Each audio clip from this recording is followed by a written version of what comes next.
Ta-da! Hello, people. Today is November 16. People are beginning to turn themselves into not visible. I'm the only one that is here risking everything, giving my face. As you see, I got a little bit of a Carmen hairdo because my hair today was a complete disaster. Too stressing of a morning trying to find your content for your class. It looks nice. Thank you for that. Well, I had to do it twice. And then also I'm gonna have to stop at 3 because I have to go to another big Zoom with big people. So I'm trying to have everything under control. And I was telling the people that we are in week 13. There is a little bit of good luck or bad luck, depending how you see it.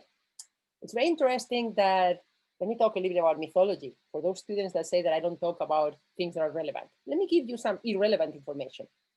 Number 12 is a very patriarchal number, very important number because the number of the apostles of Jesus was 12 and they're 12 months. So 12 is a symbolic number that is very important. But 13 is an amazingly important number. Without that number, there would be no humans on Earth because 13 marks half of a woman's period, marks ovulation. So it's pretty important, guys and girls, for everybody.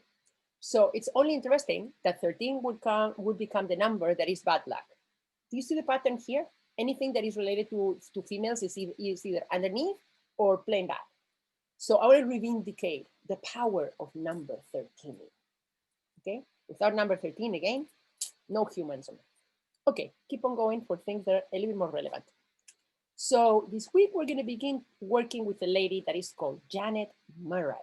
She's a lovely, adorable granny. And let me give you a little glimpse of her. Where do I have her? Do I have the page? Okay, links on Janet Murray. Why is this thing so low? Here she is. She's a lovely granny, very intelligent, smart woman. She studies actually romantic literature, like literature of romanticism. So kind of like 18th, 19th century. And at a certain point, she gets hired to work in MIT. MIT is Massachusetts Institute of Technology. And if you don't remember anything about this class, if you don't remember one thing, the one thing I want you to remember is what is MIT, Massachusetts Institute of Technology. That is a place that has a tradition of having engineers and artists working together, doing experimentation, coming up with new work.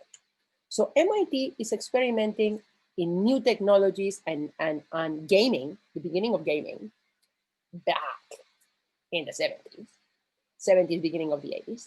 And they realized that the narrative in gaming is very poor, very, very, very poor. So then they make the decision to hire somebody that has a good level in narrative. And they hire Janet Murray.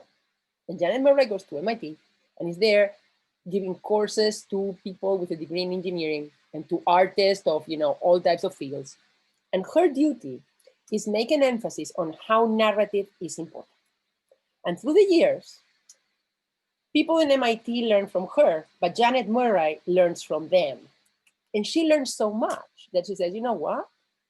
I don't like how you guys are focused on this. I'm going to begin the first PhD in media integration, in gaming, interactive design. And she goes to Georgia Tech and begins the first PhD. Now, why there was no PhD before her? Because in areas of applied arts, there's no PhD. Because in PhD, you're supposed to be researching on the field and on the topic. And artists usually are working on their work. So you don't want an artist doing a PhD and learning about some other artist, although, they could do it. But they decided that doesn't apply. So in the field of applied arts, there's no PhD. The highest that you can go is a master's. I have a master's from CalArts. It took me a lot of tears and a lot of dramas and a lot of sickness, but I did it. And what she does is that she does a master that is integrating writing about narrative and then engineers and artists. So she pretty much replicates the structure. And she currently is the head of the PhD program in, what's called writing and interaction design, something like that, in Georgia Tech. And she has a TV channel internal for her department. She has been in many conferences, and I'm giving you links, some links to her, so you listen to her. She has a little bit of a Southern accent by now from being in Georgia. Very, very fine lady and very smart lady. Okay, so to read from her, to read something from her in the reader, you have a chapter from a book that is called Hamlet in the Holodeck, The Future of Narrative in Cyberspace. Remember the title. Hamlet, Shakespeare. Holodeck, Star Trek. The Future of Narrative in Cyberspace. What is cyberspace? The interesting thing that cyberspace is what you do every freaking day on the web, isn't it? Like the web is cyberspace. But seen from the point of view of narrative, cyberspace is seen as a future. So how do people see the representation of technology? And seldomly, you have a representation of technology that is current. Well, remember when we saw the example of the representation of technology that was past? Remember La Jetée? Where, hola, Hannah. The representation of technology was like, Jurassic Park technology, like some kind of diaper on the head with cables. Okay, so usually the representation of technology referred to future technology, because in general, humans, more than humans, society is a little bit scared of technology. It's a little bit scared or very scared. That's the range that you can have. Very scared of technology. Now, you might say, why? Young people, they tend to embrace anything that is new. And if you check right now, I mean, young people are very in favor of technology. Why technology has that bad press? Well, one reason why it has that bad press is wars. In wars, groups experiment with their most advanced technology as a way of winning over the enemy. And in wars, the way of winning over the enemy is killing the enemy. It's a very sad human practice that we keep on insisting on. There are certain things that we should put in the closet and move on. But no, keep on being, with humans, keep on being very, very focused in war. And every time you have a war, the amount of human suffering increases, because the more technology you use, the more people you can use, the more suffering that you inflict. So the last two world wars, and some of the not world wars but proxy world wars that had happened in the last 50 years, have left a lot of scars, and people are scared of what technology is capable. And that creates a situation where people are very like, distance, technology might not be so good. Another reason why technology doesn't have a good press is that technology usually, we saw it with Walter Benjamin, breaks tradition. And when you break tradition, change is introduced. And there's always parts of society that are not interested in that change. That change is not going on their benefit. That change is really damaging their idea and their world. So you've got always the most conservative estimates of society do not want change. For example, the other day we were talking about private property. Who doesn't want change in private property? Lawyers. Because they have their way of understanding private property. They're making already a lot of money in private property claims. And dismantling private property is a big problem for lawyers, for big corporations, for the people that could take advantage of that notion. Okay? So, back to Georgia Tech. I'm listening to Georgia and I'm Georgia Tech. Back to Janet Murray. Janet Murray is a woman that is going to be talking about technology and that has a background and experience in how technology has been portrayed in novels, in literature. And that's a very rich background. And those portraits of technology, the funny thing is that most of them we know about them because they were a novel that became a film. So we're gonna see cases like Logan's Run that I'm gonna show you later. Let's see if I have Logan's Run here. I'm gonna show, no, I have it in the other one. I'm gonna show you later the video of Logan's Run that is like a 70s late 70s, super amazing production of science fiction. And they were saying 20th century movie. You'll see when you see a little bit, you will see that it's familiar because any of those pieces have become so famous by themselves that they ripple a series of new TV series, new movies, new books, new novels that deal with similar subjects. Another one that is very important is 1981. Okay, so Janet Murray is going to be investigating in what type of narratives have we seen portraying technology in societies. What visions of technology have we seen so far? Okay, so in that researching, she's going to come up with a subject matter that is very important. That is utopia and dystopia, and those are two different representations of technology. Okay, my students all make a lot of emphasis in giving me in their final projects slides on utopia and slides of dystopia. And what they do is they describe generally what it is. What it is something very, very simple. Utopia sees technology as a very positive thing, as something that is benefiting human life. So it brings medicine improvement, it brings social improvement, improvement of transportation, more happiness, more fair society. So it's all positive. And dystopia, by the way, I wrote dystopia wrong. I should have put away there. I'll fix it there later. And dystopia, it's exactly the opposite, the dramatic opposite. Is technology has only worked to put us in front of an abyss, in front of a cliff. So it has not worked to give cohesion to society. The world is incredibly unfair. The planet is in the verge of collapse. People's selfishness has been promoted to gigantic things, gigantic levels.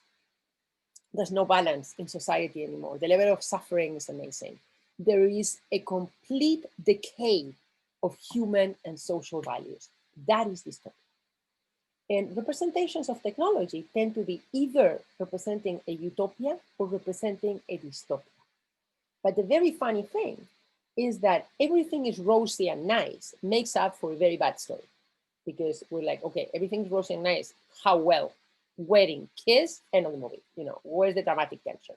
But a dystopia, a drama with people, oh my gosh, no, life is in danger, unfairness, what are we going to do? That is the perfect recipe for a drama, for a dramatic narrative. So the result is there are many movies that are dystopian. The very, very, very, very little movies that are utopia. Because in fact, utopia doesn't make sense as the script of a movie. Now you're going to find some movies that begin as a utopia and then they turn around and 15 minutes through the movie, you realize that the utopia, nothing. I mean, that is not working. That is a disaster. It just looks nice, but underneath you have a level of dystopia. That works for a narrative. We begin and everything is rosy, and as we keep on going, we realize that things are not rosy, they're actually very bad, really bad. That is a better recipe, okay? So utopia and dystopia are important elements. I am expecting you in your final projects on Janet Murray to talk about those topics, but I would like more nuances. So instead of telling me there's the movie, can we do a little bit more research? So I'm giving you a little bit of videos. Oh, here is my lovely Logan's run. Now I'm getting a bit fearful about showing you videos straight ahead because in this class hasn't happened, but in the 118 already twice, I include a video that has a soundtrack that has editing and YouTube blocks the lecture. And that puts me in a very difficult situation. So, and also Logan's run is going to be a little bit confusing because it's 70s aesthetics and it's going to be like, whoa, what is that? So I'm not going to show you. You're going to show it, you're going to see it by yourself. And I'm putting here some videos about 1984 for if you want to take a look at that. I try to give videos that inform you about that piece for if you have not read the novel or watched the movie or you have no idea what it is. And then some others that are like a critique so you can think about more. Okay, so we're going to go quickly. Maybe we're going to see a tiny bit of Janet Murray talking, just so you recognize her accent.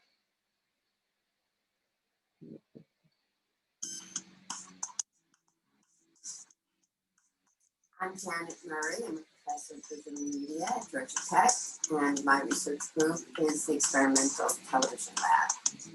I'm very interested in the ways in which narrative makes us smarter and more empathetic with one another. Narrative is one of the building blocks of human thinking and one of the building blocks of culture. And now we have a new medium for telling stories. Well, that is a profound change in human culture. And interestingly, the best way to study it is through television. The reason why television is such a productive place to study narrative, structure, and new structures of digital expression is that we've had a progression of more and more complex storytelling in television content. And with the advent of digital delivery, writers can now count on people looking at their whole season or multiple seasons of a series. So they're writing individual episodes with much more discipline. And this opens up a wonderful space for digital design because there's a real need to help people to orient themselves to these much more complicated stories. And there's also a need to help the writers to create the stories and make them more consistent. Okay, so as you see, this is 2012. She was like Marshall McLuhan. She begins with television, but at a certain point, she's gonna jump into interaction design. Okay, so this is our little granny. Of course, her center, her focus is narrative, and you have seen that she has a very positive take on narrative. She's interested in narrative as a way of making people empathetic, to understand somebody else's point of view and to enrich their lives. That's the main goal, okay? So here she's talking a little bit more about gaming interaction. And this was her, by now she's a lady with white hair, but she's still as charming. She's really fantastic lady. So now we need to begin talking a little bit more about Star Trek, because her book is Hamlet in the Holodeck. So she's very interested in Star Trek. Star Trek, it's a very, very long series in America with amazing cult following that is actually a utopia. Isn't that fascinating? It's a vision of high technology in the future. And instead of making it a dystopia, of making it being a disaster and everybody goes gone, killing each other, she makes it a utopia. I mean, you still have conflict, but the vision of technology is positive. Technology in Star Trek brings positive aspects, not negative. And that's why Janet Murray begins looking at Star Trek. And then they have this fascinating tool that is called the Holodeck. And the Holodeck is a room in the big enterprise, in the big ship, where they can program and create their own entertainment, create it from scratch and create a story and a world. So it's an empty room with sensors where they can program and choose the type of world that they want. They get in, and then automatically they're immersed in that world, and they're dressed in that world, and people are coming to them. And it's very interesting also because Star Trek is playing, goofing around with the idea of virtual reality. And virtual reality is going to be our next assignment. You know, people are going crazy with the web. The web is a world for 19th century thinkers. Wait until we step into virtual reality. I've already been in like 3 warming ups towards virtual reality. In the 90s, we were about to enter virtual reality. Artists were already making holograms. And what happened? We didn't launch. 3-4 years ago, again, everybody, get ready. Oculus Rift, we're going towards virtual reality. What happened? There's some games. Gamers are already familiar with the Oculus Rift. You even have like some devices to create, you know, even more immersion, a little bit of body immersion. We have like the famous batons, but it's not really happening. It's not happening at the level that we were expecting. Why? Maybe we're not ready. Maybe the narratives are still not strong enough. Maybe film and television, linear narratives have become so strong that they're not allowing the change. Like for a very long time, the music industry was so strong that it was not allowing the free distribution and and movement of music on the web. They're still there. They're still screwing up my lectures. They're educational because of there's a little bit of song and they're still like, I want to make a buck. But virtual reality is coming. And when it comes, it's going to come with many things that are positive and many things that are problematic. With this whole epidemic thing, I keep on thinking, oh gee, virtual reality. If they were ready, this would be the moment. But it could be a big reaction because we will say, oh, we're so escapist. We're like completely getting out of reality and living in this world that are alienating, where people are not eating anymore and not drinking anymore. So virtual reality has got such a bad press in society that it's going to have to come back with a completely different face. So there's not so much rejection. Now, this being said, I would love to have a little movie that is in the discussion, and I want to show you as a first thing. So week 3, where is my discussion here? And here is tiny short.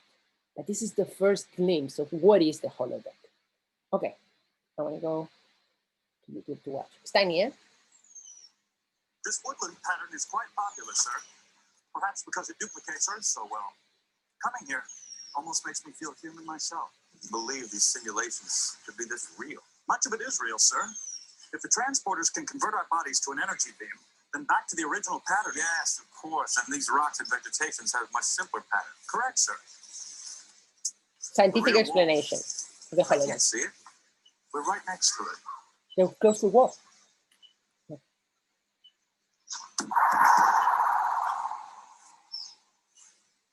Incredible. Okay, so that was a second for you to see how the holodeck works and how they're expressing it. So you're inside a set, you're surrounded. I mean, this time they're dressed with a uniform for being in their ship, but they're in a natural environment that is very weird when you're in the ship in the middle of space. There's no natural environment. But they're in this reproduction that meanwhile you're inside feels completely real.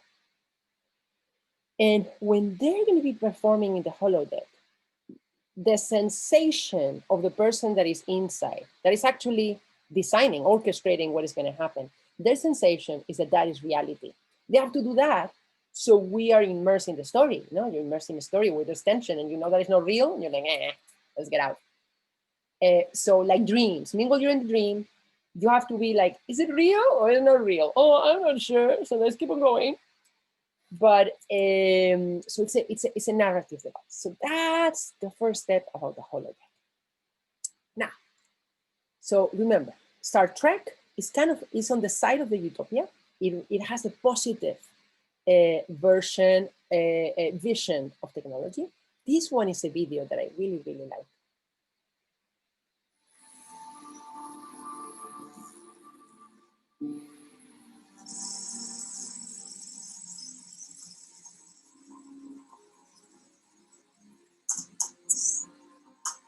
I know better than to ask you not to do this, but I will ask you to allow me to take precautions. I'm so glad he finally told you about the side effects.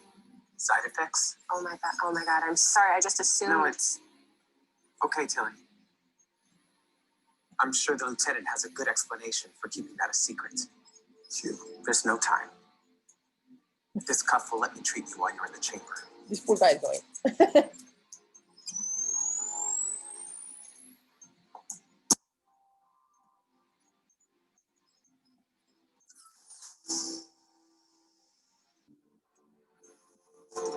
I like this. We are about to face the most difficult challenge we have ever attempted. Today, we stare down the bow of the ship of the dead. The very same ship that took thousands of our own in the Battle of the Binary Stars. I took command of this vessel. You were a crew of polite scientists. Now, I look at you. You are fierce warriors all. No other Federation vessel would have a chance to pull this off. Just us. Because mark my words, You will look back proudly and tell the world you were there the day the USS Discovery saved Pavel and ended the Klingon War. Bing. Let me take it out. Was it unsettling? So it's very interesting that when we are dealing with the narratives of the cyber world, the problematic that we're dealing with is human problematic, normal human problematic. So what you see here is, would scientists sell themselves to the machine of war? You see it there?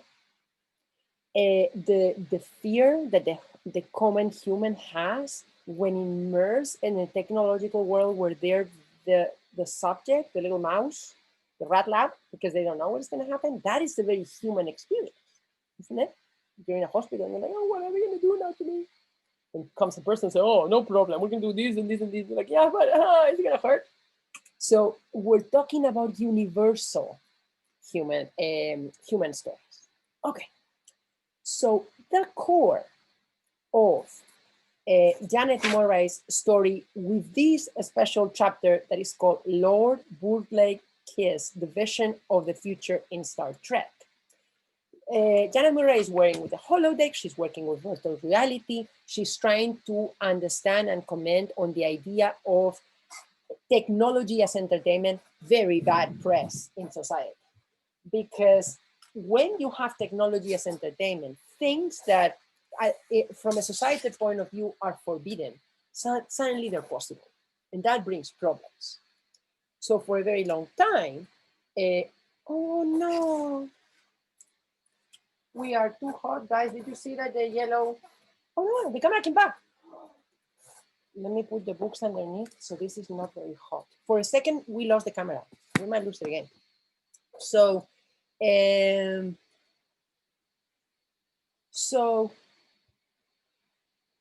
technology as entertainment is very, very dangerous for the most conservative estimates in society. Because when anything is possible with technology, you can cross social norms. So you have the problem of violence, but for some reason, entertainment is quite okay with violence. But we don't have so much permissive behavior with sexual behavior. That is a big problem. And that has been followed in a very strict way, in a very constant way in science fiction. The dangers of dramatic changes in sexual behavior seen from the conservative point of view. So for example, in Logan's Run, everybody is young. There are not old people around. People are not aware of how new generations are being created. They're just living in Gagaland. Oh, we're so happy. And at a certain point, they kind of graduate and they're supposed to move on to another world. But what is happening is kaput. They're being kaput. And ovules and sperm are supposed to be extracted, and human beings are generated with machines. The machine is the incubator. So actually there's no feeling of maternity. There is no feeling of protecting your own species. They say they're doing this as a way of stopping in the aggressive tendencies of humans. And they have created kind of like a city hyperworld. You're gonna have many movies in which the vision of society, the very changed vision of society is pointing at the impossibility of keeping on living that way, or at a life where they consider that they're degrading the status as human. So that is what is at stake here.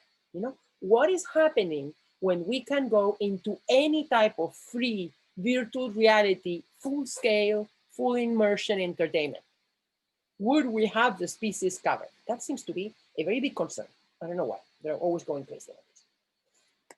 So from the point of view of Janet Murray, she portrays this scene that is the only scene in which Captain Janeway, that is the captain, the head chief of Star Trek, not in the piece that we saw before. There was a guy. She is the captain in command. She goes to the holodeck. And we have seen before episodes where the guys, after a hard day of work, they go to the holodeck to have a little bit of fun. And they go, they're going practically like one day they go into the film noir movie with detectives and another day they go to the West and it's like a Far West movie. It's kind of simple and lame. But I mean, they have a whole bunch of sets there and they can do a cheap thing and there's not so much budget. So when it arrives to Captain Janeway, her story has a little bit more dimension. From the outside, it looks ridiculous because she decides to go to a gothic romantic novel where she's the babysitter of the kids. And then she's in love with the Lord of the Manon. And she kind of, the Lord of the Manon is a widower. His wife has died in a strange situation. So it's a pretty cliche and ridiculous story. But what is interesting is that at a certain point, Janet Murray realizes that she's inside this simulation. And she's having doubts. Should she get out? There's something happening outside. Do they need her outside in the real world? And she's here escaping in this world where she's completely immersed, that she's not paying attention. And she decides at a certain point that she's feeling that the story is going to be freaky. The guy is too much into her and they're going to kiss. And she's having a little bit of like, oh, I have a husband. Should I have an affair, this virtual reality affair? And she pulls back. And then that pulling back for Janet Murray is really, really important because she does something that we have not seen in literature before talking about technology. Most of the characters, at least the characters that we're looking in previous versions of technology, they fall down to the trick of technology and they end becoming lame. And they came taken advantage by the big brother. But in this case, Captain Janeway, she moves back and says, no, I'm going to step back and see what's going on here. And with that, Janet Murray says, hey, there's a different attitude here. And she comes to talk about how when we experience narratives, it doesn't matter how crazy the narratives are, we're getting in the skin of that story and we are experiencing that story. And by not being in our skin, but being in somebody else's skin, we're learning about that other person's life. And that is positive for us because we are diversifying, opening our vision of what we consider possible. We're seeing our options and the options of somebody else. And by reliving the options of somebody else, we're witnessing our dimension. So that's her basic idea. So I'm going to show you just a little bit of the Holodeck novel where, Captain Janeway looking like a romantic heroine. Of course, a Korean person is the one that puts it here. Dinner's at 8:30. His lordship doesn't appreciate being kept waiting. I'll be sure to be prompt.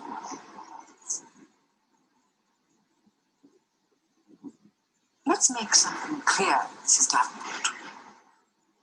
My job is to make sure that this household runs smoothly. I have been with Lord Burleigh for nearly 20 years because this household runs smoothly. He has come to trust me, and I will not brook any behavior that might jeopardize that trust. So you will be expected to follow the rules that I have set down. Mrs. Templeton,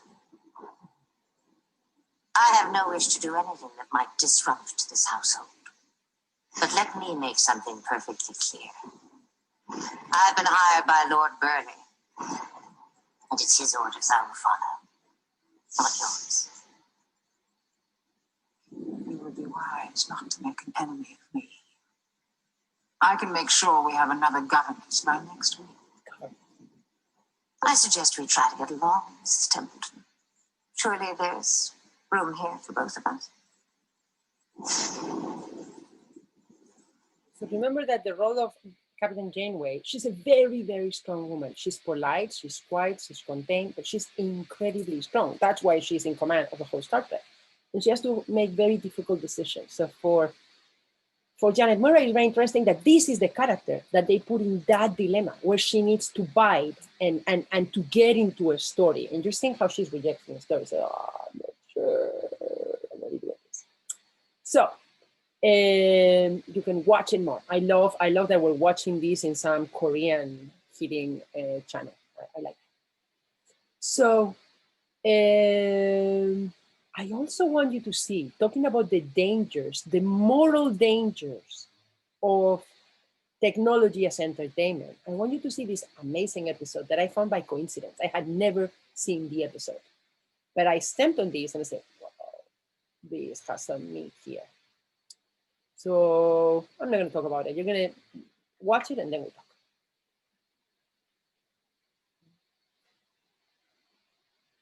Shishito, burrito, raw Madre mía, fried chipotle. shiso, Qué French paciencia. fries, ice. Many of them have taken the opportunity to visit Fairhaven. I met an interesting man there, and for a while I almost forgot he was a hologram. We weren't exactly compatible. And then again, Mr. Paris didn't program him to my specifications. She's entering the holodeck. And remember, she's famous for being a responsible woman. Computer, display Fairhaven character, Michael Sullivan. It's the same guy that presented Lord's. Adjust his parameters to the following specifications. Look what is happening. Give him the education of a 19th century third-year student at Trinity College. Modification complete. Now, access the character's interactive subroutines. Make him more provocative. Specify. Give him a more complicated personality. Specify. More outspoken, more confident, not so reserved. And make him more curious about the world around him. Modification complete. Good. Now, increase the character's height by 3 centimeters. Remove the facial hair. No, I don't like that. Put some back. About 2 days growth. Better.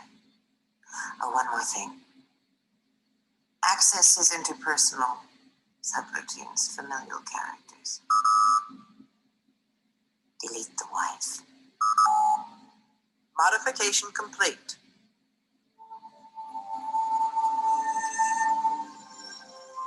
Pleased to meet you, Mr. Sullivan.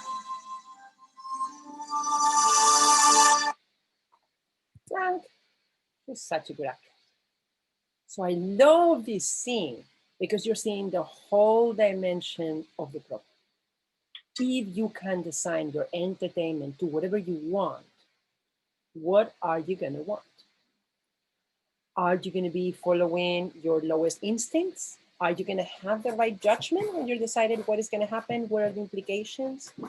If you push it, we can go to the very basic idea or the very basic notion, first notion of, is it okay to treat a real partner with a virtual partner? That's a big one, isn't it?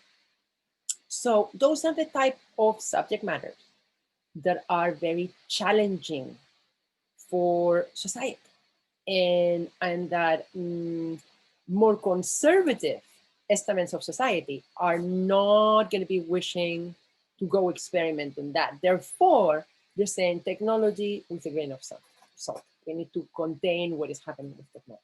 Now, I'm not saying they have to all embrace technology like crazy. Technology! Technology has a lot of problems. It asks for, people need to put together what are their prerogatives, what are the things that are more important for themselves, and you need to redesign a complete new moral code. And that is a problem because not everybody is equipped to redesign a moral code. Remember, most people can follow, but not lead. In order to lead, you need to really think and to have judgment. And that is a lot of work. People would rather watch movies and play video games than trying to have a moral outlook in life. Okay? So I really like that. This is the part where I really like 7 of 9, personally, as a character. She's a fantastic character.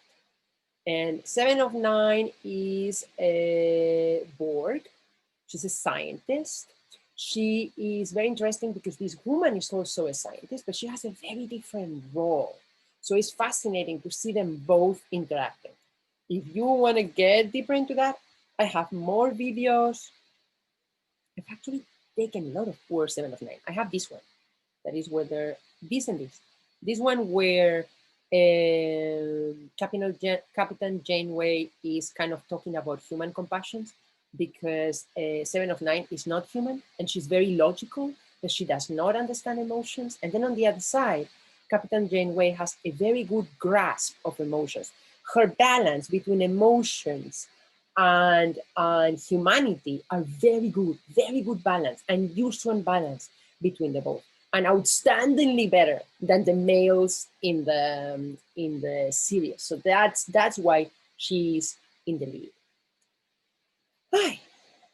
So a little bit of Utopia and Dystopia. You're going to be watching 218. Okay. Can I get a little bit of feedback, people? What are you thinking so far? I'm going to look for our part of the cyber that I really like. But I want you to tell me a little bit about what you think about our friend Janet Murray. And I would have loved to see the opinion of a guy, but guys are not coming to the live lecture. We don't know why. Do I have any guy here? Let me see. No, as usually it's only the ladies that are here. Doo-doo-doo. So then they're not going to be here to give their version. So as a female, what do you think about this business of a female author that is actually talking about a female character, and how do they see life? Do you have something to say? I thought she was pretty interesting. Like, I feel like mostly everyone thinks that like all these technologies of like cyberspace and all this kind of stuff that you think would come from a man is actually coming from a woman. Isn't it like technology is usually, our idea of technology, there's a scientist that is a white guy and they're creating these. And if there's anything related to war and somebody directing a military operation is going to be a guy, it's still happening in reality. Come on, we cannot even have a female president. No, we're going to have now for the first time ever a vice president. And an interesting thing is that here you have a TV show that is from so long time ago, because this is not from yesterday, and they were already playing with the idea of what happens if there's a woman in command. I find it amazing. Okay. So any other comment on? Oh, Ashley, have you watched Star Trek when you were little? No. Oh, I like that. Didn't. Because then you don't have a preconceived notion. Because sometimes I have problems when I'm talking to people that actually, not that they have been fan, but somebody in their family has been a fan, so they have been very exposed, and then they have very strong ideas about what is happening in that period. So I almost prefer that you don't have such a strong position, so you can develop your position now. Yeah, I've heard of Star Trek. I've never watched any of it before. Even the movies that were made like now, I've never watched any. I haven't watched like an American, because to watch Star Trek, you would have to be watching TV at 2 a.m. in Spain, because it's not something that was in normal television, and in many, and usually it was also in original version. They will not dub it. So it was not for everybody. But I was always intrigued. When I saw it like a glimpse, I was like, wow, what is that? You would say, oh, crazy American series called Star Trek. And of course, nobody gave me the right information. The only reason why I know what Star Trek is a thing is because when I was doing swim team, we would do this like one like thing where my coach would be like, all right, do Spock while swimming. So work on your hands. Your trainer was a Star Trek fan. Yeah. He was like, do Spock. And we're like, okay. Don't know who that is, but okay. Look at him, because he has an amazing, terrific look, Mr. Spock. It's a very interesting. I think it's funny, but I actually grew up on Star Trek and Good. Blade Runner and Logan's Run. These are all movies that I watched as a kid, and I totally watched all of the Star Trek series. So, but that is good, Julia, because you're gonna have a different, a stronger perspective. So I'm really wanted to see what you have to say about all these in your work. I like it. Yeah, that has to be Julia, because your family is creative and has been creative generations ago, so they're familiar with the creative genres from the 70s and 80s, because that would not happen in some other forms. Yeah, Tron and Transformers are my two thing. Okay, that is good. So Tron, you have another movie that is portraying technology, and a very interesting portrait, because Tron is also about virtual reality and immersion in a reality that is not really natural, and where people, you know, the moment you take people and you put them in a complete different world, now suddenly the preoccupations and the problems of humanity comes at first ground, you know, because that's what you're left with. You know, what are humans inclined to do? How do they strategize? How do they get out of situations of danger? How do they create networks? You know, it's the pure human problem.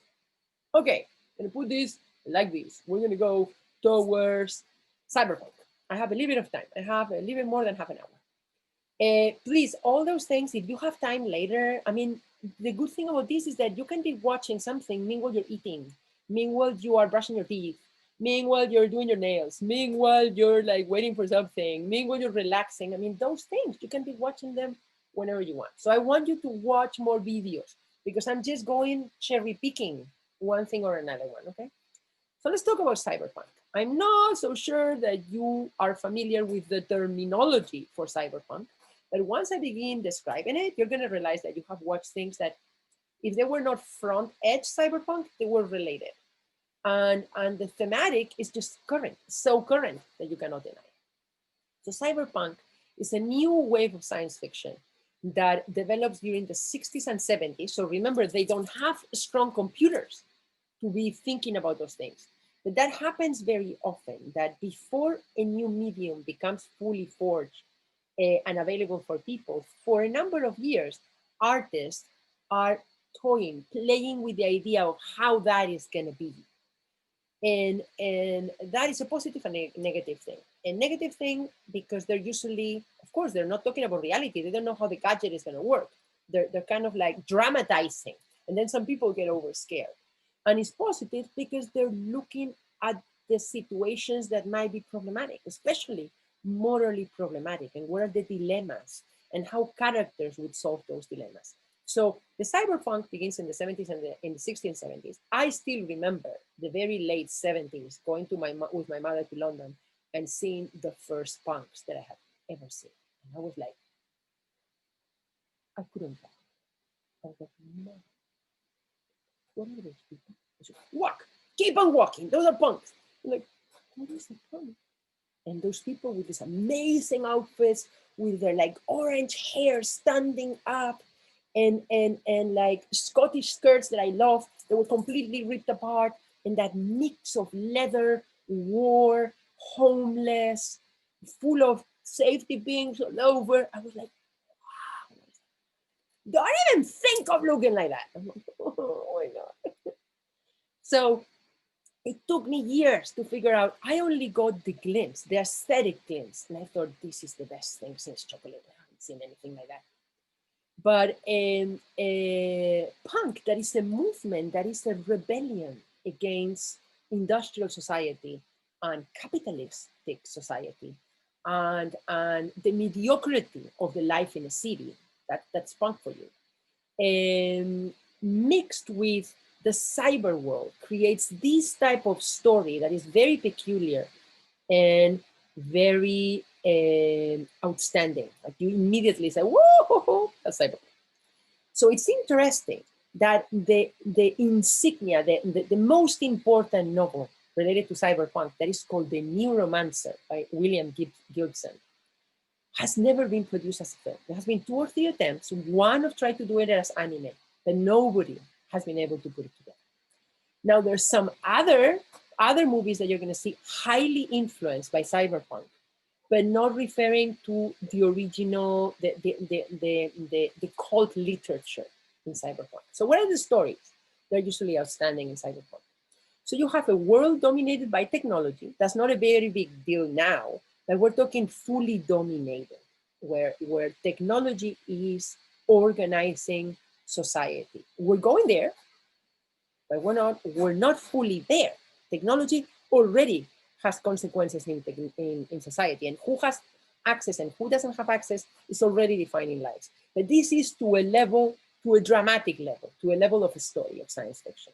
So we have full force developed web, including the deep web. And the deep web tends to be in front. Then it's a dystopian underworld vision of technology. It's very, very dystopian. So it's full technology, full cybernetic technology that is actually not working. And we're concentrating in the characters for which the technology is not working. I mean, it's not grandpa looking at the iPad. No, they're not. Then the hackers become protagonists. And you have two types of hackers. You have the hacker that is working for the government and that is actually developing tools that are really bad for society and making people's life very difficult. And then you have the hacker that is the rebel, that is trying to fight the other one. So very interesting view of hackers.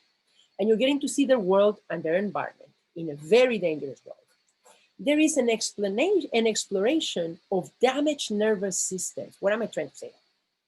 There's an exploration of characters that they have been damaged psychologically and neurologically because of excessive use of technology and excessive use of drugs. And technology is portrayed as a drug.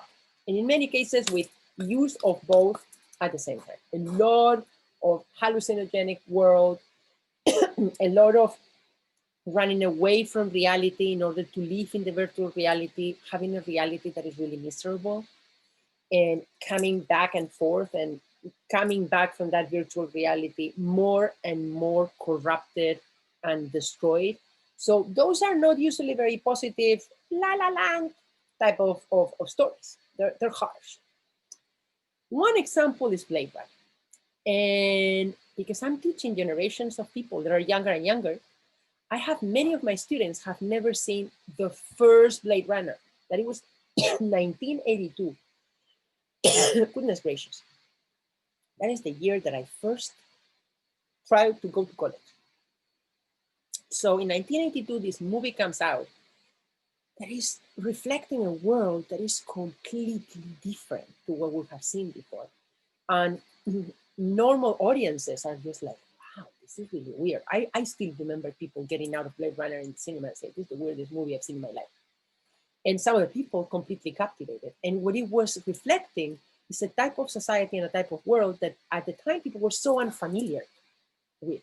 Now we have seen so much science fiction that we recognize the scenes. So for your reference here I have, it's from Ridley Scott. That is a very, very famous director. And at the time, Ridley Scott was directing ads, commercials, and he gets hired to put this insane movie that is an adaptation of Do Androids Dream of Electric Sheep? That is a crazy little novel. And they put together this cult story about cyber technology. I really want you to look at the amount of exclamations that I put here. I really want you to watch these. I love this guy. It's called Nerd Writer, and he does amazing comments on movies.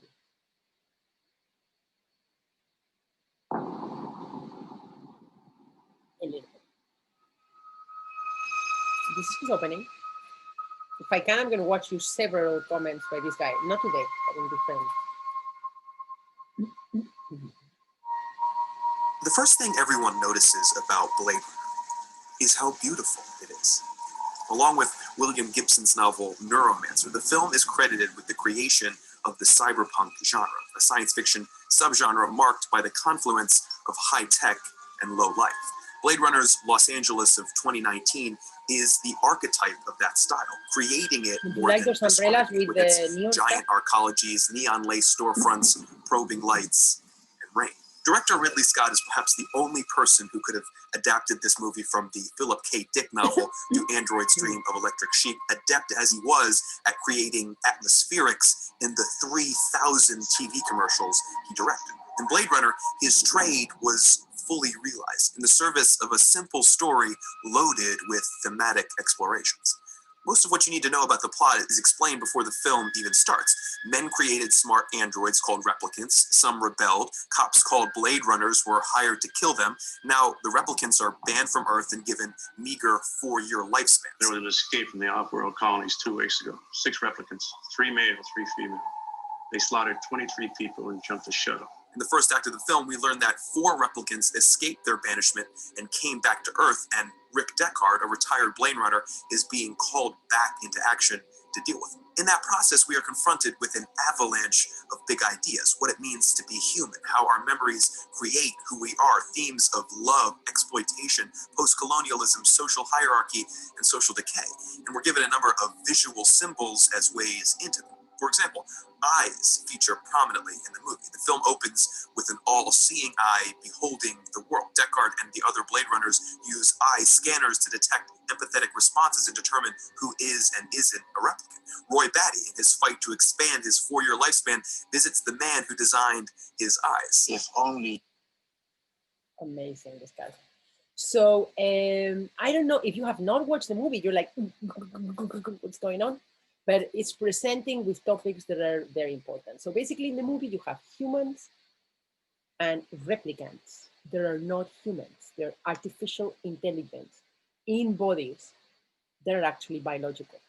That's a very interesting mix. Now, you might have seen these like in AI, in movies later, but this is the first time that we're concentrating in this type of dilemma. What does it mean to be human? Because we have characters that are not authentically human and characters that are human. And humans are trying to eliminate those that are not authentically human. Careful with the authentic. Because those replicants feel themselves human.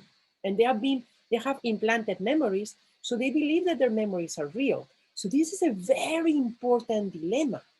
If you're thinking about the internal point of view, the replicant is a human that is arguing that they have a reason, they have the right to live, and they're being constrained to 4 years and then destruction, and they want the right to live as they are. They might not be like the full humans, or they might be better. They begin to argue, we're better, we fight better, we're more intelligent, we have a type of sensibility that those people don't have. Why they're coming after us, pretending that they're better? So you're getting into a dilemma that is completely different, and very difficult to position yourself. So for those of you that have seen Blade Runner, you absolutely remember this character because it was very memorable. Because this is the character that is going to get to the end and have a fight one-on-one with the other guy.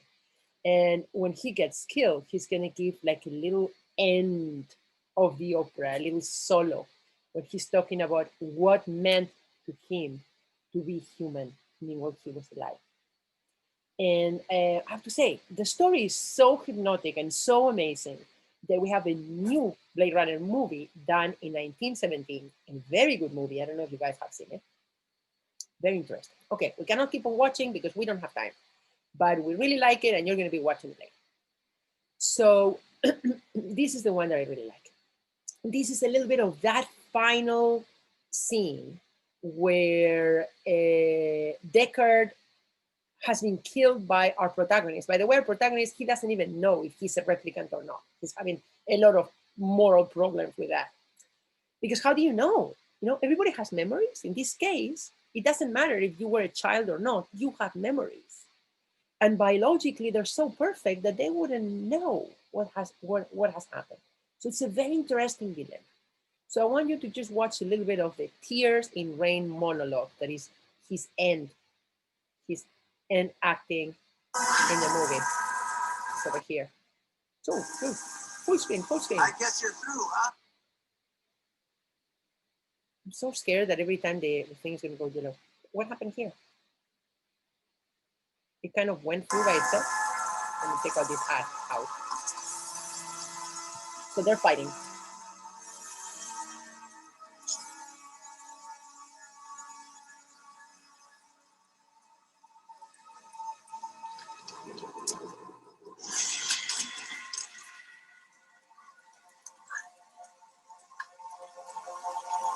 And it looks like he's there to kill him, isn't it? He's gonna king, end.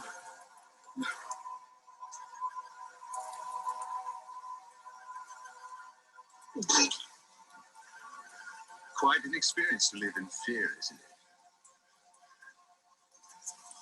That's what it is to be a slave.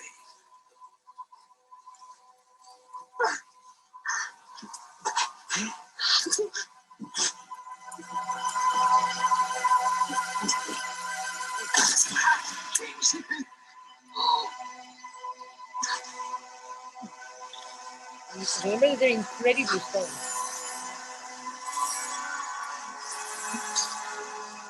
Just keep playing Hamlet.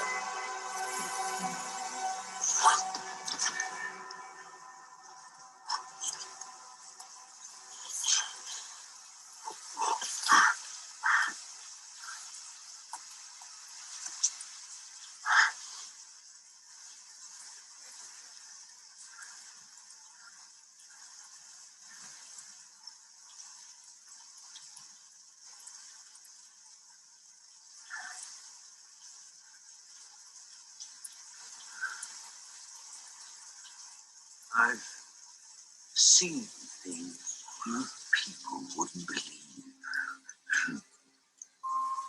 Attack ships on fire off the shoulder of Orion.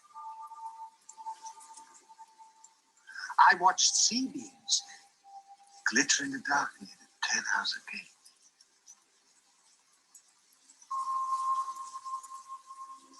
All those moments will be lost in time, like tears in rain.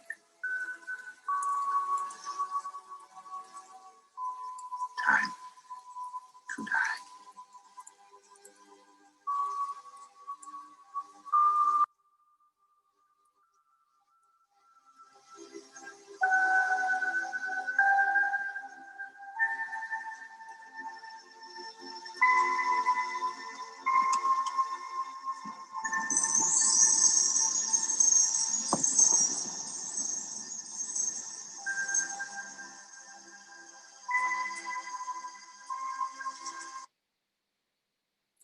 No. I'm sorry for being so anticlimactic. But it's a very important scene because it's a character that we have spent the whole movie seeing as a complete evil character. And suddenly a character that was not supposed to be human is revealing the humanity in us. That's very interesting. I even have a little bit. So this is him talking. This is an interview with him, with the actor, talking about how they came up with that monologue that became so important. And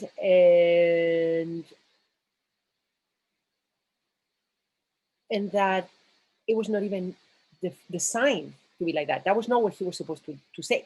And he did a change in the version. Said, "Can I do my version?" And he did his version, and Ridley Scott said, "That's the one I want."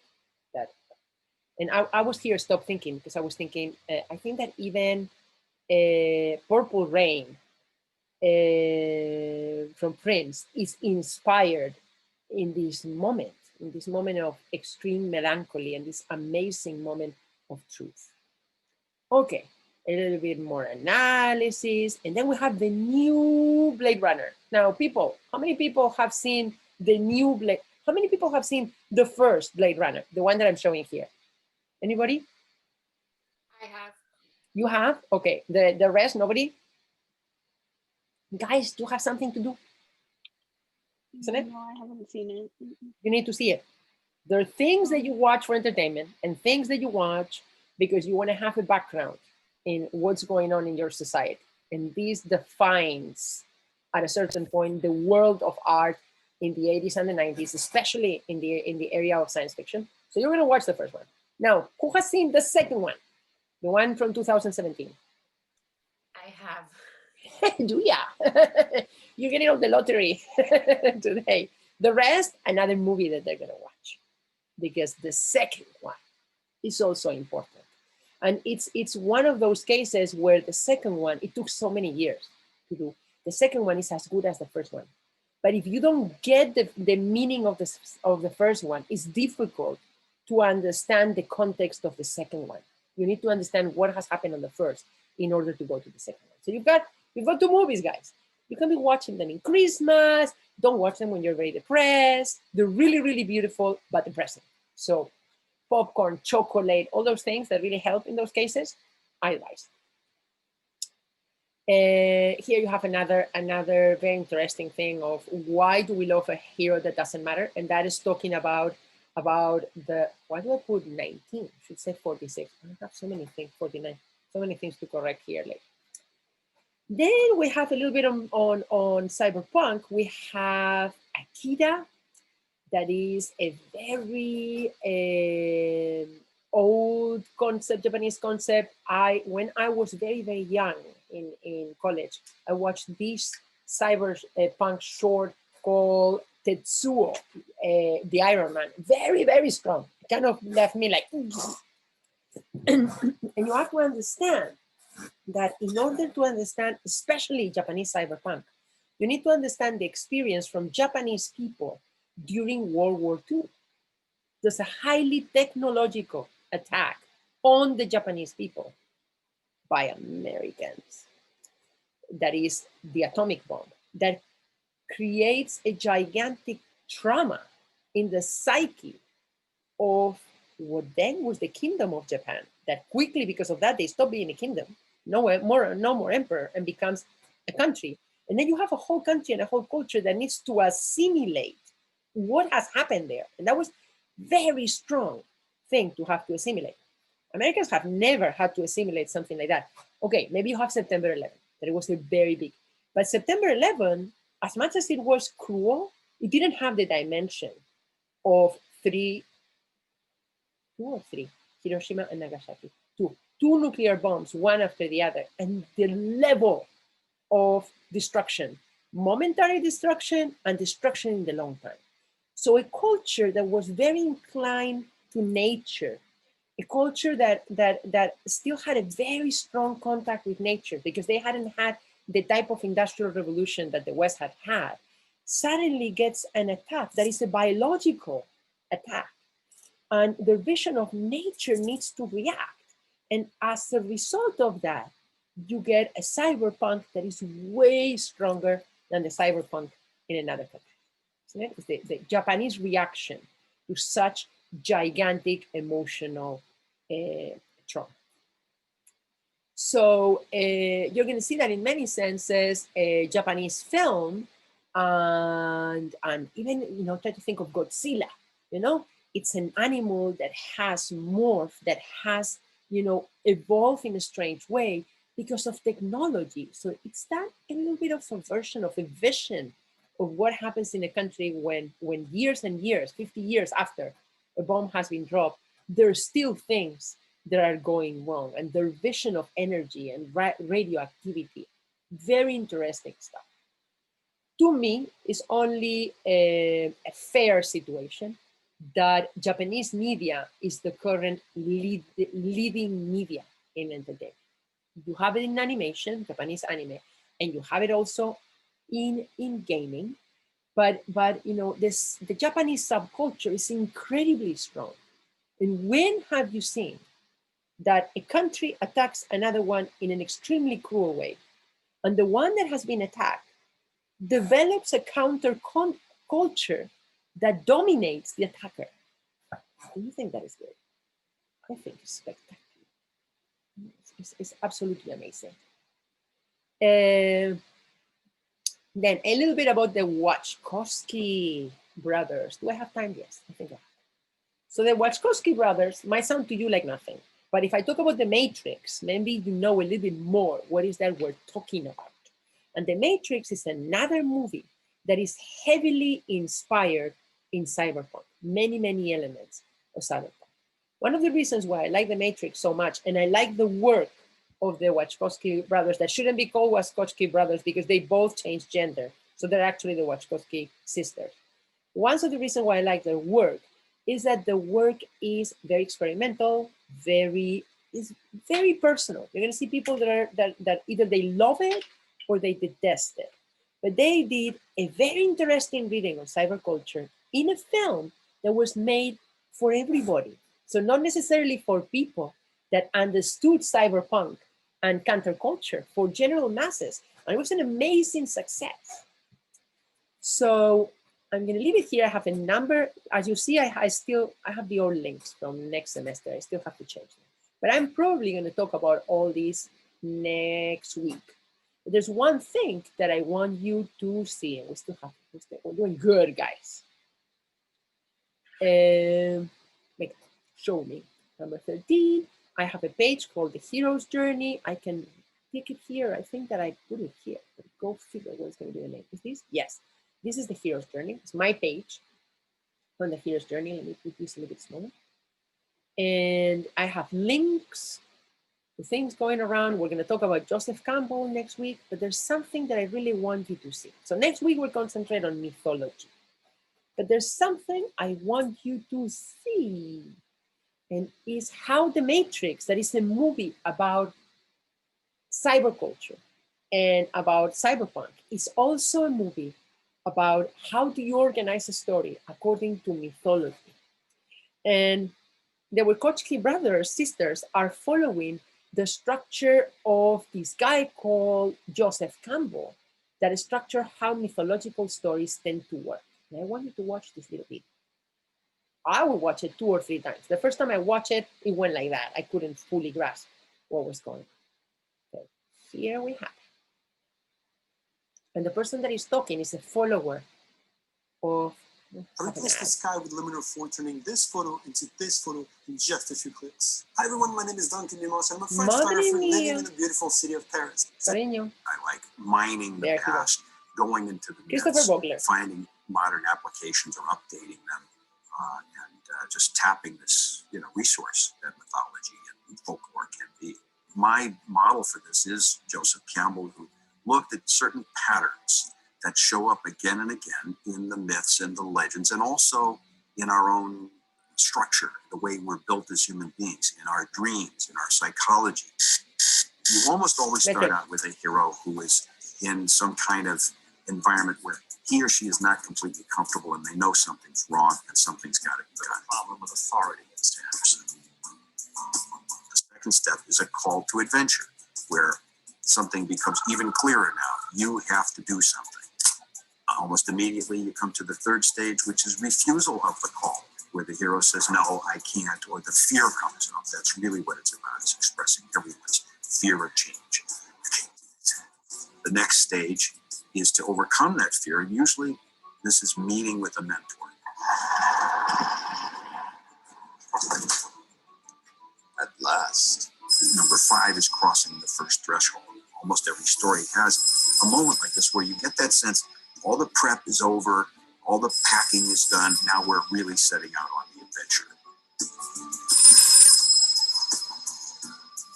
We're in test allies and enemies is stage 6.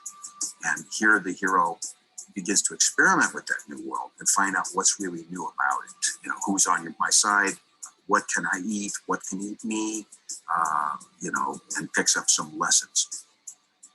Do not try and bend the spoon. That's impossible.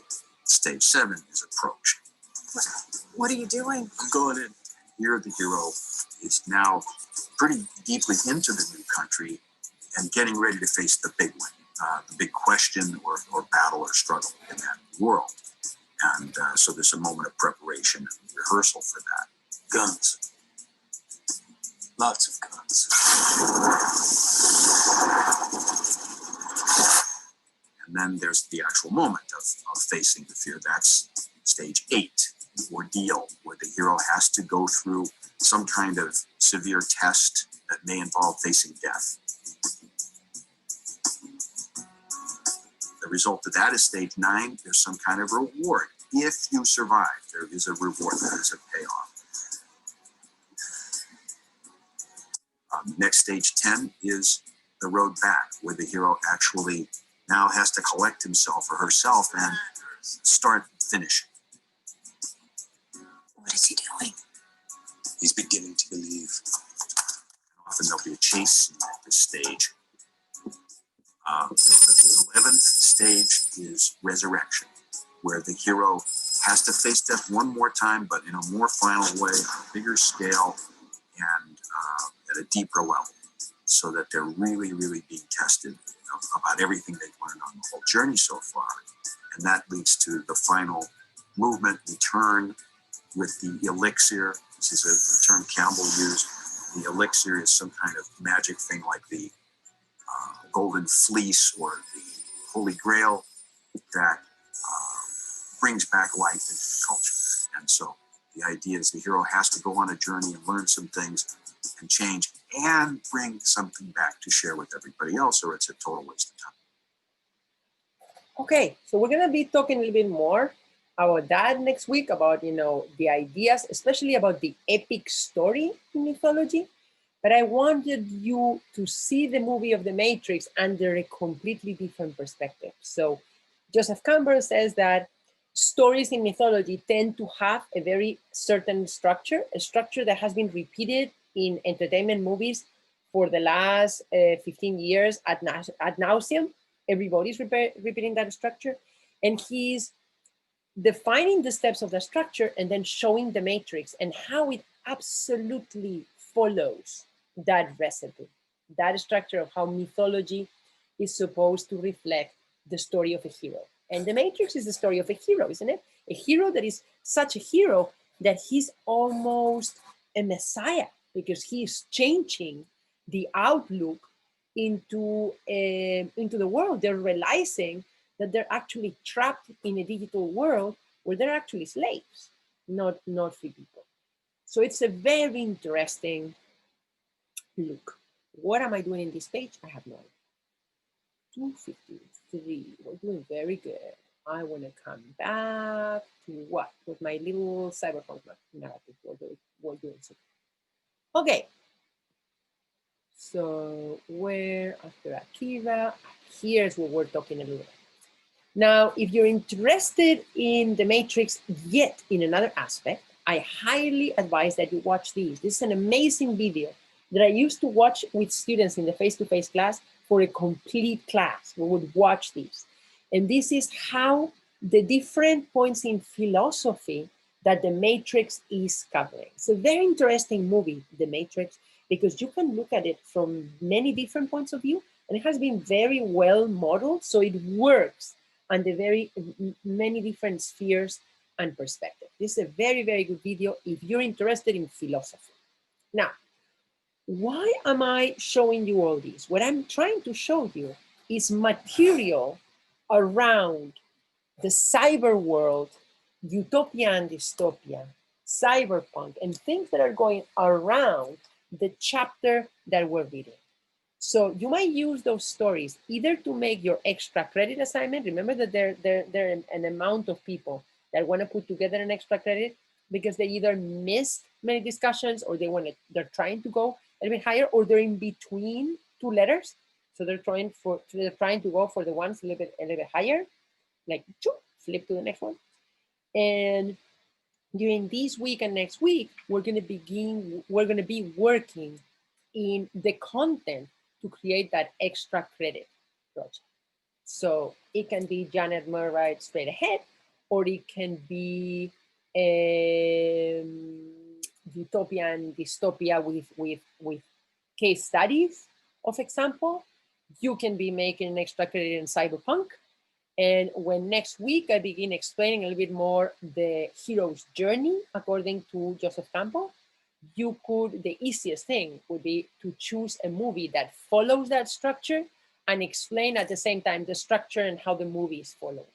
Okay, a little bit what we did here with The Matrix, but as a presentation. That flavor, we will see it next week. But this week I'm trying to include you, to expose you to different types of content that could be interesting. Okay, how are you liking the cyberpunk? Had you ever heard before the term cyberpunk? No? Yes, I have. I have. Ashley? Oh, sorry, I don't know who wants to go first. No, you go. I've heard of the word cyberpunk, but I thought it was more of an aesthetic. Oh, that's Hannah, not Ashley. It was like, I have Ashley mute. Oh, so you thought it was an aesthetic, but it's also an aesthetic. So, and are you sure that it was cyberpunk or just punk? I thought it was an aesthetic too. You were like, I had the same idea. Ashley really has a microphone now, eh? She's kicking ass with a microphone. I'm sorry. It's okay. Just don't talk so close to your microphone because it's picking up everything.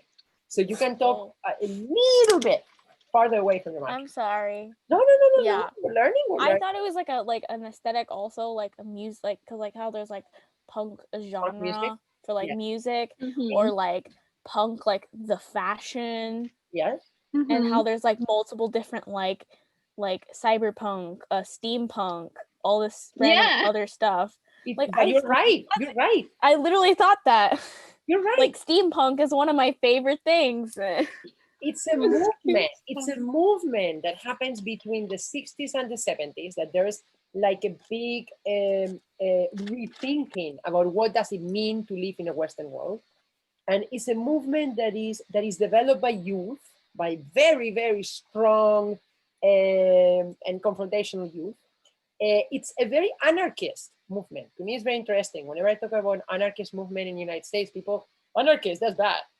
And anarchist is just a political choice, and more than a political choice, I mean, you're not going to have a country having a government that is anarchist, because that doesn't make any sense. Because in anarchism, you don't believe in government, so that would not happen that way. But their general feeling is, control that is coming from the top is never going to work because it's going to be too corrupt to work. And if you look at the Matrix, there you have control that is from the very top does not work. And if you look at that system of control and you scratch, you begin seeing that underneath there's something that is rotten. So that is basically, that's the punk aesthetics for you. And then it spreads, it has a certain punk fashion, punk way of living, punk band, different aspects of punk music. And then you have cyberpunk that reflects, I mean, if you think about what is a cyberpunk person, what is a hacker? Isn't a hacker an anarchist? Isn't a hacker a person that does not believe in power or believes it's like a little Robin Hood? Like, I'm going to change things because I have the tools. It's very interesting to think about those things. Definitely a hacker is not a nice, well-behaved person. It's a person that is dealing with deep power, with power that is usually very manipulated. I mean, the idea of a hacker in narrative, but I think that the real idea also, hackers are people that are getting into systems of power and showing that getting in and breaking that system is possible. And in most cases, they do that so they can be hired by the system to just create protection. Then you have cyber terrorists, and those are hackers that are dealing also with political ideas. But we're here looking at all the big range of what punks and cyberpunks can do around. So my comment is, you are right. There is an aesthetic that is called punk, but it's a bigger movement that has repercussions in many different ways. Okay, so especially for Ashley and for Hannah, do you remember, 5 minutes and my alarm is gonna run off. Do you think that you have watched any of those movies that are kind of cyberpunk movies? No, I haven't seen any of them, but I've heard of them, and I've heard very little of the Matrix. But part of me is like, maybe I should get around to watching it at some point. But I'm like, but where?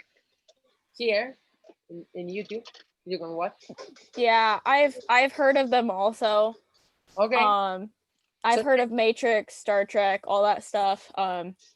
Tron was one of my all-time favorite ones. So let's see if at least you can manage to watch The Matrix. I think that here in YouTube is for pay. You have to pay if you want to watch it.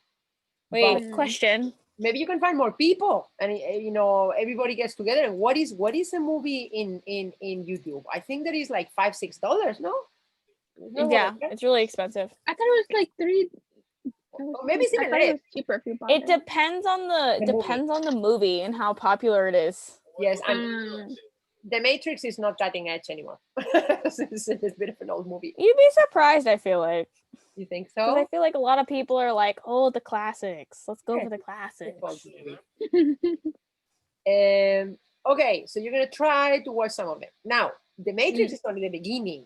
So for people that have already watched The Matrix, if they want to get deeper into those people, they can. There's this movie called Cloud Atlas that I have to say I watched because I was hearing so much that I said I want to see it by myself. And when I watched it, Netflix was showing Cloud Atlas. I'm not sure that Netflix shows Cloud Atlas anymore. And that was an amazing movie about reincarnation.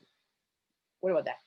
And it's an incredible revision of history with Tom Hanks and Harry Barrel. No, ¿cómo se llama? Harry, I never say her name right.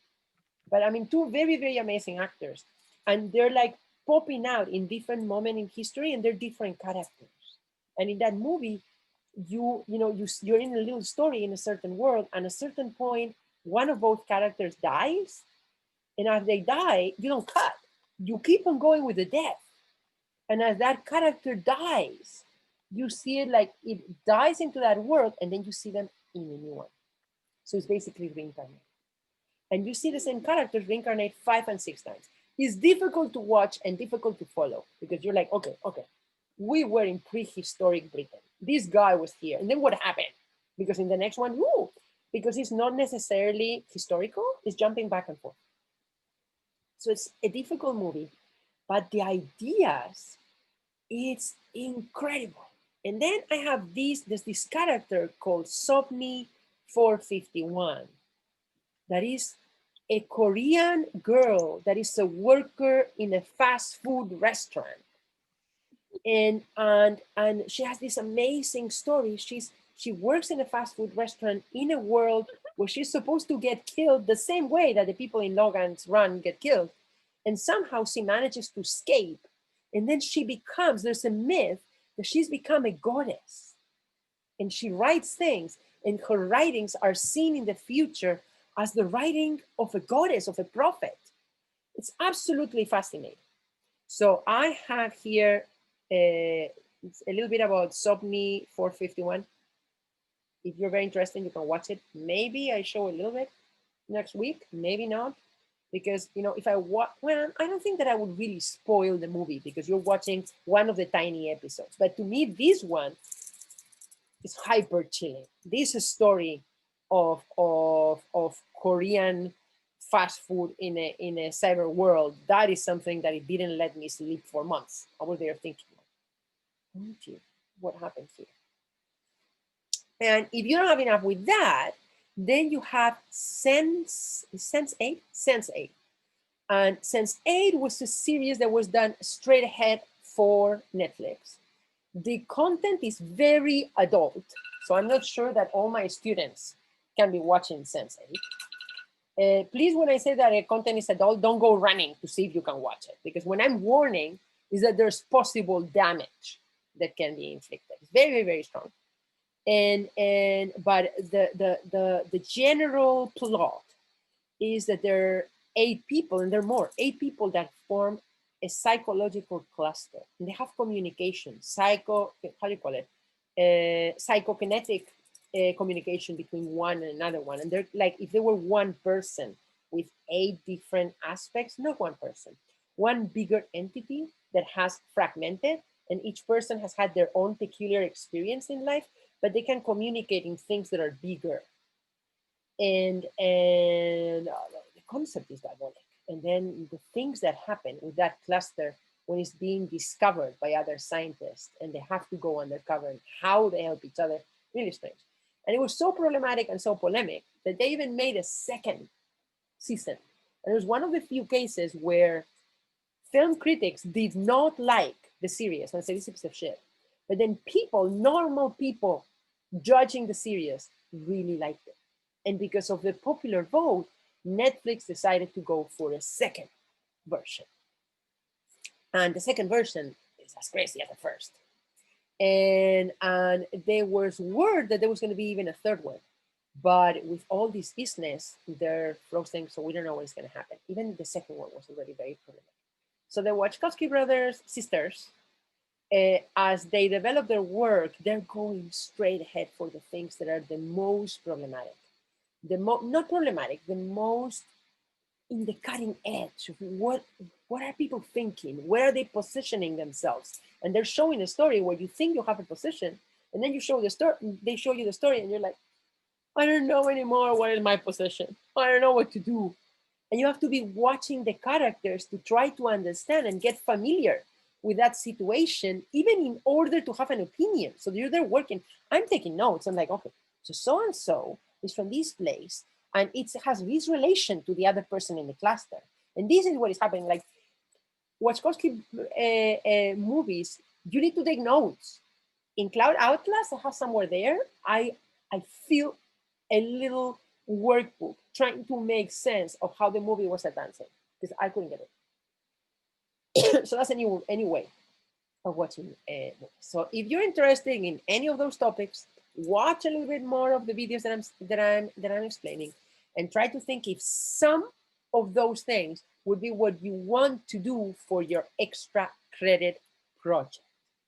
Now, it could be that you integrate this content even in your final project. So it probably would not be explicitly about cyberpunk or explicit about this, because we need to link with something that is in the reader. So you're gonna have to have Janet Murray there, you like it or not, because she's the one that is in the reader.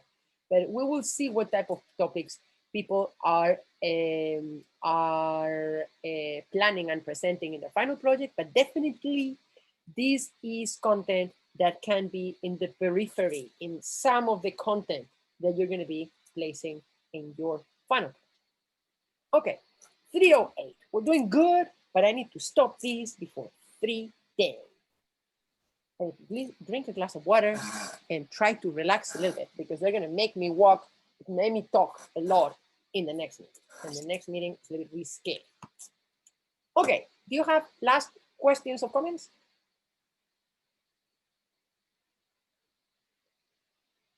Nine? Nope. I'm good. Thank you for the Okay, meeting. so you guys, even if you don't watch The Matrix now, it wouldn't be bad that you watch some of the videos. I mean, you say The Matrix in YouTube, and you have 17,000 clips from The Matrix that are free. And then you have analysis of The Matrix. So it's not like it's impossible not to know about The Matrix. You can be watching stuff. So if you want to do things well, and you want to first watch the movie this week and then begin doing research, and if you don't mind, I don't mind reading the research and the explanation about a movie before I watch it. But I'm kind of weird, and in many situations I'm backwards. I go the opposite route than normal people. So if you want to watch first the movie and then think about it, then watch it immediately. And if not, keep on going for content. Okay, 3:09. Guys, we did it. All the morning. Yay, we did it. To update Templar. That is great. So you're gonna watch some of those clips and have fun. That is very fun to watch. And we're gonna talk more next week. Bye. Bye. Adios. Cling. Bye.